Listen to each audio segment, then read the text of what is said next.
Have you ever witnessed cruelty so heartless it made your stomach turn? When a quiet young girl in a wheelchair was mocked and humiliated at a small-town diner, nobody thought twice about her pain. But exactly 1 hour later, the roar of engines filled the street. And when the Hells Angels stepped through the door, every single person learned a lesson in respect they'd never forget. She sat near the back corner of the diner, hoping that by being invisible, she might escape the judgmental stares. Her name was Lily, and though she was only 17, her life had already been shaped by trials no child should endure. Polio had stolen her mobility when she was a toddler, and ever since, the wheelchair seemed to define her more than any of her dreams or talents. The regulars in the diner barely glanced her way, unless it was to shift uncomfortably, as though her very presence reminded them of life's cruel unpredictability. She kept her gaze fixed on the menu, her fingers worrying the edge of the laminated paper. The diner's warm air smelled of bacon and coffee, but to Lily, it felt like a suffocating cage. Some customers preferred to pretend she wasn't there at all. Others offered that pitying, hollow smile people wear when they don't know what to say but want to feel better about themselves. Lily had grown used to it. The casual dismissal, the discomfort she seemed to create by simply existing in a place she had every right to be. On that morning, she told herself she would order breakfast and try to feel normal for once. But deep down, she already sensed that no matter how hard she tried, this small town would never let her forget she was different. She drew a slow breath, steeling herself for another hour of strained politeness and the quiet ache of being the girl nobody wanted to see. It started as a whisper, just a couple of teenage boys in the booth across the aisle, nudging each other and smirking in her direction. Lily didn't look up, hoping if she pretended not to notice, they'd lose interest and go back to their greasy plates of pancakes. But their whispers grew louder, morphing into laughter sharp enough to cut through the clinking dishes and soft hum of the jukebox. One of them exaggerated a limp as he walked past her table to the counter, his friends snickering behind their hands. The sound rolled through the diner like a mean-spirited echo, and the hush that followed was almost worse because no one stepped in to stop it. For a long moment, Lily sat frozen, her cheeks burning as if she were a spectacle in some cruel sideshow. Even the cook, visible through the pass window, pretended to be too busy flipping bacon to notice. The boys returned to their seats, still giggling, their shoulders shaking with the glee of people who had never been taught the cost of unkindness. The other diners kept their heads down, stirring their coffee, quietly relieved that the cruelty wasn't directed at them. Lily's hands fumbled in her lap as she tried to pretend the tears pooling in her eyes were nothing but dust. She was used to the sting of casual meanness, but this time it carved a deeper wound, one she feared might never fully heal. Hannah, the waitress, had worked at the diner for nearly 10 years. She prided herself on her ability to handle just about anything: a rush of orders, the grumbling complaints of regulars, the occasional kitchen mishap. But as she watched the boys mock Lily, she felt her own composure unravel. She set the coffee pot down with trembling hands, torn between her duty to remain professional and her urge to walk over and tell them to stop. The manager, a tired man with a mortgage and 2 kids, had made it clear: don't provoke the local teenagers. They were the sons of the town's wealthiest families, and their parents' money kept the diner afloat during slow months. Hannah hated herself for hesitating. She knew she should say something, anything, to defend the girl sitting alone with her humiliation. But the fear of losing her job was real, and she swallowed the words that rose bitter in her throat. She tried to meet Lily's eyes to offer some silent apology, yet Lily never looked up. Instead, the girl's shoulders seemed to fold inward as if she were trying to disappear altogether. Hannah wiped her hands on her apron and turned away, her heart sick with shame. It was easier to pretend she hadn't seen it at all, easier to convince herself she had no choice. But deep down, she knew she had failed in the simplest test of decency, and that failure would haunt her long after the morning crowd dispersed. Bolstered by the lack of consequences, the boys grew bolder. One of them cupped his hands around his mouth and called across the diner, his voice dripping with false sweetness. "Hey, you need help rolling over here? Maybe we can give you a push?" His friends howled, delighted with their performance. The cruel chorus turned heads, but no one moved to intervene. Lily felt her breath catch in her throat. She'd never felt so exposed, so utterly powerless. Her fingers dug into the armrest of her wheelchair, her knuckles white. All she had wanted was a quiet breakfast, a small moment of ordinary life, and instead, she had become a target. As the laughter rose, so did her shame. She could feel everyone's eyes on her, the sympathetic ones and the ones that looked away in embarrassment. She heard a woman near the counter whisper, "Someone should do something." But the woman didn't rise from her seat. The manager stayed hidden in the back. The cook kept flipping eggs, and Hannah pretended to refill a sugar container that didn't need refilling. Lily's chest ached with the effort of holding back sobs. It was as if the entire world had decided her dignity was an acceptable sacrifice to avoid an uncomfortable confrontation. In that moment, she understood that cruelty rarely worked alone. It thrived in the silence of those who watched and did nothing. Lily didn't remember when the first tear finally slipped free. Maybe it was after the boys mimicked the squeak of her wheels, or when the entire corner booth erupted in laughter at her expense. She sat there trembling, her hands curled into her lap, her shoulders quaking as she tried to stop the sobs building in her throat. The humiliation was total, a thick fog she couldn't see through. Every second felt like an hour. Every laugh like another wound she had to endure in silence. She bit her lips so hard she tasted copper, determined not to give them the satisfaction of hearing her cry aloud. Around her, the diner continued to operate as though nothing extraordinary was happening. Plates clattered, silverware chimed, coffee dripped steadily into mugs. But to Lily, it was all background noise to the roaring in her ears, the sound of her own heartbeat thudding in terror and shame. She pressed a trembling hand to her cheek, wiping away the tears as quickly as they came. All she wanted was to disappear, to somehow slip out the door without anyone noticing. But the wheelchair made that impossible. She was stuck there, pinned by her own vulnerability, while strangers decided whether she was worth defending. She'd never felt so alone in all her life. While Lily struggled to keep her composure, her phone buzzed quietly on the table. She almost ignored it, too afraid her shaking hands would drop it if she picked it up.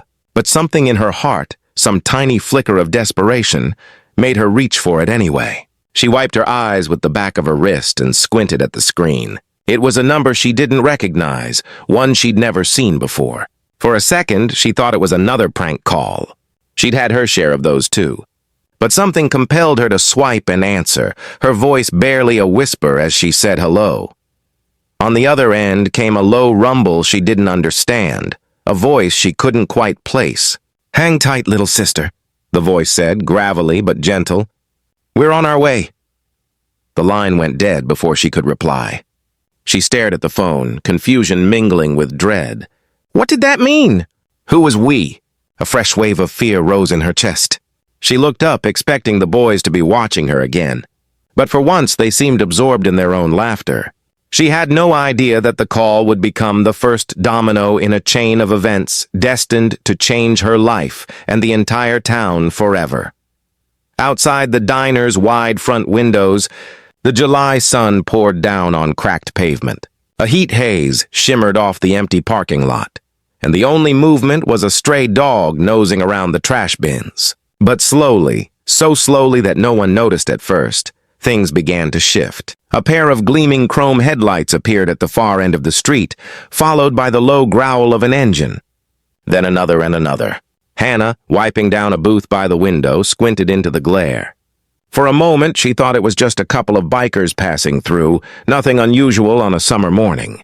But the engines didn't roll past. They turned deliberately into the lot and lined up with the precision of soldiers.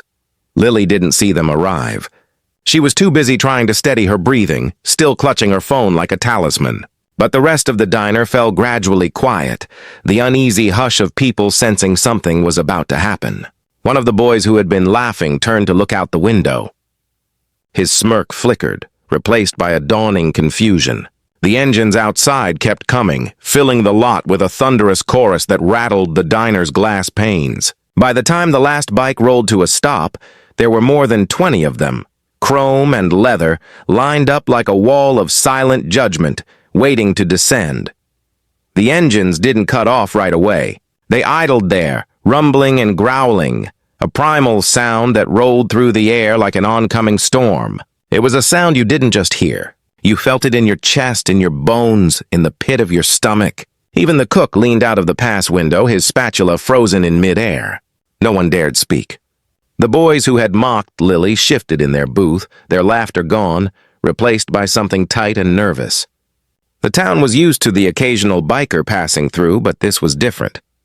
This was deliberate. This was an arrival meant to be noticed.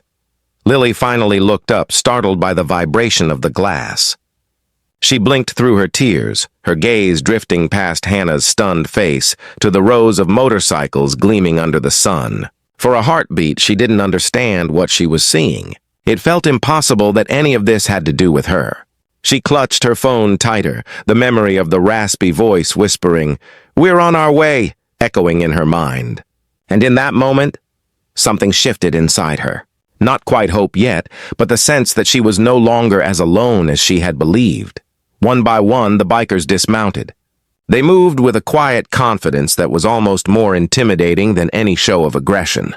Sunlight glinted off their helmets as they pulled them free, revealing weathered faces and solemn eyes. Each wore the same black leather vest, stitched with a patch everyone in town recognized, but had only seen in movies or whispered rumors. Hell's Angels. The name alone carried a kind of mythic weight, equal parts fear and fascination. They stood in a loose formation, scanning the diner windows with a cold, measured scrutiny.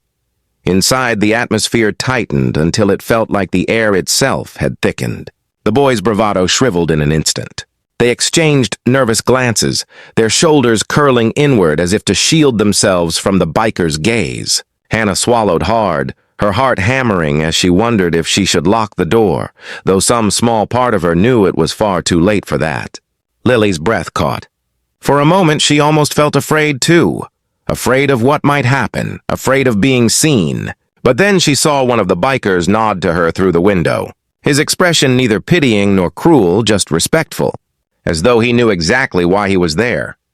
When the door finally swung open, the little bell overhead gave a cheerful jingle that felt almost absurd in the charged stillness. One by one, the bikers filed inside, their boots heavy on the worn linoleum. The diner wasn't big to begin with, and their presence seemed to swallow all the space and air. Conversations died mid-sentence. Forks froze halfway to mouths. Even the jukebox, which had been playing an old Johnny Cash tune, went silent when the cook yanked the cord from the wall. The boys who had tormented Lily sank lower in their booth, their eyes darting anywhere but toward the entrance. The lead biker, a tall man with a braided gray beard and a face that looked carved from weathered oak, surveyed the room in one slow sweep. He didn't say a word. He didn't have to. The weight of his stare alone was enough to pin every last customer in place. He turned his gaze to Lily's table, and in that moment, something passed between them, a silent acknowledgement that she had been seen. For Lily, it was like the air returned to her lungs all at once. The cruel laughter had ended. The humiliation had been interrupted. And though she didn't understand exactly why these men were here, she felt for the first time that morning that she was no longer alone. The tall man with the braided gray beard took a few measured steps forward until he stood almost directly in front of Lily's table. He didn't tower over her in a way that felt threatening. He simply occupied space with a kind of calm authority that drew every eye in the room. His vest bore the unmistakable Hell's Angels insignia on the back, and beneath it the name Reverend was stitched in neat block letters. He looked at Lily, and for a moment all the other people, all the cruel boys, all the sidelong glances disappeared. He inclined his head in a gesture that felt as old-fashioned as it was respectful. "Miss," he said, his voice steady and low. "We heard there was trouble." He didn't elaborate on how or why he had heard. He didn't need to. The certainty in his tone made it clear that this wasn't some coincidence. He had come here for her. Behind him, the other bikers stood like a silent phalanx, their presence an unspoken promise that the days of suffering alone were over. For a long moment, no one dared breathe. Even Hannah, clutching the edge of the counter, felt tears welling up in her eyes. She had never seen anyone stand up for that girl, not like this, not with such unflinching purpose. The boys who had spent the morning jeering now looked as though they'd gladly sink right through the cracked vinyl of their booth. Their ringleader, a wiry kid named Travis, whose father owned the biggest construction company in town, tried to summon the smirk he'd worn earlier, but his mouth twitched and failed. His friends stared fixedly at their empty plates, suddenly fascinated by crumbs they had ignored moments before. The tall biker called Reverend let his gaze drift in their direction, slowly, deliberately. It was not an angry look, not exactly. It was worse. It was the look of a man who had seen enough cowardice to recognize it in any form. Travis shifted uncomfortably, his Adam's apple bobbing. He tried to muster a laugh, but the sound died in his throat. For once, there was no one willing to encourage him, no safety in numbers. Every customer in the diner felt it, the delicate moment when cruelty met something immovable and shrank away. Even the cook peeking out through the pass window felt a cold satisfaction. These boys had always acted untouchable, but here, in front of a girl they had mocked, and the men who had come for her sake, they looked like exactly what they were. Frightened children who'd mistaken meanness for strength. Reverend didn't raise his voice. He didn't have to. In a tone as soft as it was lethal, he asked a question that seemed to echo off every wall.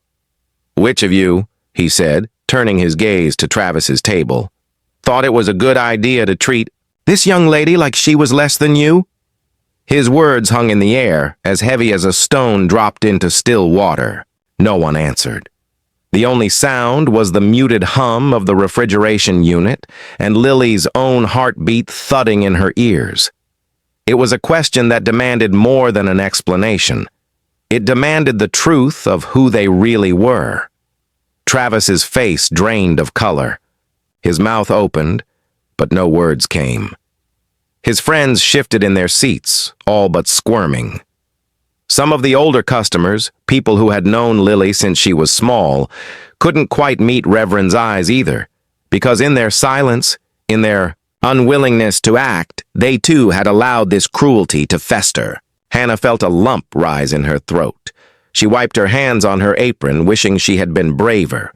Reverend didn't move, didn't blink. He simply waited, patient as a judge. And in that long, terrible pause, everyone understood that the bikers were not here to cause chaos. They were here to hold up a mirror and make the town look at itself. At last, Reverend spoke again, his voice measured but ringing with something ancient. Dignity, perhaps, or a kind of moral gravity that made no room for excuses. "Respect," he said slowly, "is not a gift you give to people who look like you, walk like you, or live like you. It's a birthright, and when you take it from someone, you dishonor yourself most of all." His words landed like hammer blows on the brittle arrogance of the boys in the booth. But he didn't gloat. He didn't threaten. He simply told the truth as plainly as if he were reciting scripture. Lily felt something shift inside her chest, some tight, raw place that had never been touched by kindness, this open and unafraid. Tears welled again, but this time they were not tears of shame. Around the diner, other people looked down at their plates, their faces flushed with a recognition they hadn't been prepared to feel. This wasn't just about the boys. It was about all of them. The whole town that had quietly allowed a child to be humiliated because it was easier to stay silent. The bikers had come to deliver more than protection. They had come to remind everyone what dignity looked like and how quickly it could be stolen when good people did nothing. For a long time, Lily couldn't find her voice. She felt small and enormous at once, as if she were watching her own life unfold from somewhere outside her body. But then she realized every eye in the diner had turned to her, not with pity, not with disgust, but with something she had almost stopped believing existed: respect. She drew a shaking breath. When she spoke, Her voice was thin but steady, threading through the hush like the first light after a storm. "I didn't ask for this," she said, her eyes fixed on the boys who had tormented her. "I just wanted breakfast." Her words were not an accusation. They were a simple statement of fact, and that made them all the more powerful. A hush settled deeper around her, as if the walls themselves were leaning in to listen. "You don't have to like me," she continued, "but you don't get to decide that I don't matter." Her hands trembled on her lap, but she held her chin high. For the first time in her life, she felt something like pride in her own voice. The bikers behind Reverend nodded as though she'd said exactly what they had come to hear. In that moment, Lily understood. No roar of engines, no leather jackets, no show of force could ever be as strong as the quiet truth spoken by someone who had suffered enough. Hannah felt the weight in her chest crack open. She had spent the entire morning trapped in a paralysis of fear, afraid of losing her job, afraid of angering the wrong people. But as she watched Lily speak, something inside her broke free.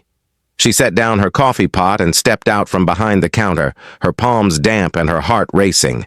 With every step toward Lily's table, she felt the shame of her silence burn a little less. When she reached the girl's side, she laid a trembling hand on her shoulder. "I'm sorry," she whispered, her voice raw. "I should have said something sooner." Lily looked up, surprised.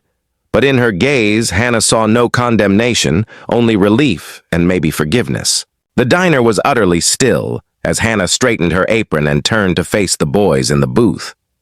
Her voice was no louder than a normal conversation, but it carried across every table. "You're done here," she said, her chin lifting. "You can leave now, and you're not welcome back." Travis opened his mouth, but nothing came out. He rose awkwardly, his friends, trailing behind him like shadows. As they slunk past the line of bikers, Hannah felt her hands stop shaking. For the first time that morning, she knew she had done the right thing. Once the boys had slunk out into the blinding sunlight, the bikers slowly relaxed their stance. But the air didn't lose its charge. It simply transformed. Reverend turned back to Lily, and something in his weathered face softened. He knelt beside her wheelchair, bringing his gaze level with hers, and when he spoke, it was with the gentleness of someone who understood how much a moment of kindness could matter. "You didn't deserve any of that," he said simply. "And you don't have to face it alone ever again." His words weren't dramatic. They were plain, steady, and real, and that's what made them feel like a promise. Then something remarkable happened. One by one, the bikers stepped forward and placed a hand on her shoulder, or nodded respectfully, not as if they pitied her, but as if she were an equal, someone whose strength they recognized. In their world, respect wasn't measured by appearances or wealth.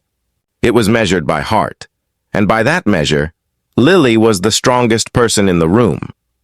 The customers watched in awed silence as the men who'd once been whispered about as dangerous showed more decency than the town's so-called pillars ever had.